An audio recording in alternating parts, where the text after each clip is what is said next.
So 2 weeks until an election with huge national implications. It's the recall vote in California for Governor Gavin Newsom.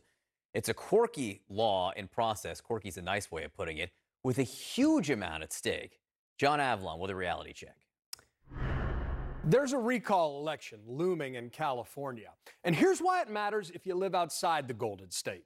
First, because it's another Republican end run around majoritarian democracy. Second, because control of the U.S. Senate could hang in the balance. Now, you might have thought this was just some doomed GOP stunt, because California's reliably Democrat, right? Well, yes, if you judge by most statewide elections. After all, Joe Biden won the state by almost 30 points. Hillary Clinton did even better. California hasn't elected a Republican senator since Pete Wilson in 1988, and no GOP gubernatorial candidate has passed 41% of the vote since the decidedly centrist Arnold Schwarzenegger in 2006. Incumbent Gavin Newsom won with nearly 62% of the vote less than 3 years ago. That's in large part because more than 46% of the voters there are registered Democrat, compared to 24% Republican and 23% Independent, what the state calls no party preference.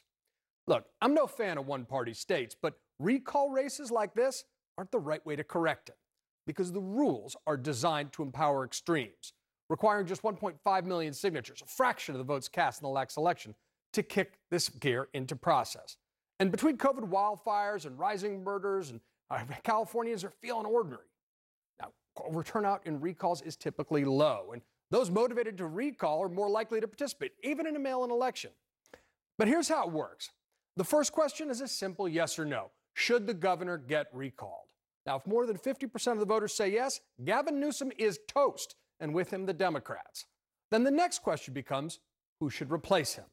Now, there are 46 candidates running, and this isn't ranked choice.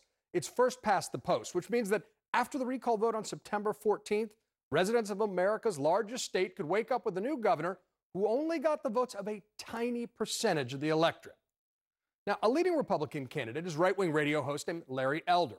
He's a black Trump backer, which helps him stand out from the crowd. But with front-runner status comes increased scrutiny, from accusations that he waved a gun at an ex-fiancée, which he denies, filed improper financial disclosures, which his campaign calls a simple mistake. And then there are the shock jock lines that have come back to haunt him, like this 1996 ad. Glass ceiling? Ha!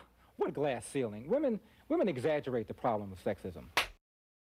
Other candidates considered top tier, which means polling in the low single digits, include reality TV star Caitlyn Jenner, former mayor of San Diego Kevin Falconer, Assemblyman Kevin Kiley, and businessman John Cox, who got thrashed by Newsom in 2018 by around 3 million votes. Now, if this all sounds a little kooky screwy, even by California standards, you're not wrong. In fact, a few scholars argue this process isn't constitutional at all if it leads to a new Republican governor receiving fewer votes than the Democrat.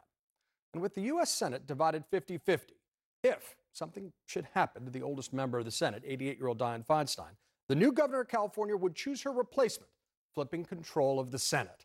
This could also give Republicans the power to block a replacement for the oldest Supreme Court Justice, Stephen Breyer, if he chooses to retire. This could give Republicans a 7-2 majority on the court, despite having won the popular vote in a presidential election only once since 1988. So, yes, the California recall on September 14th matters a lot, not just in the Golden State, but nationwide. And that's your reality check.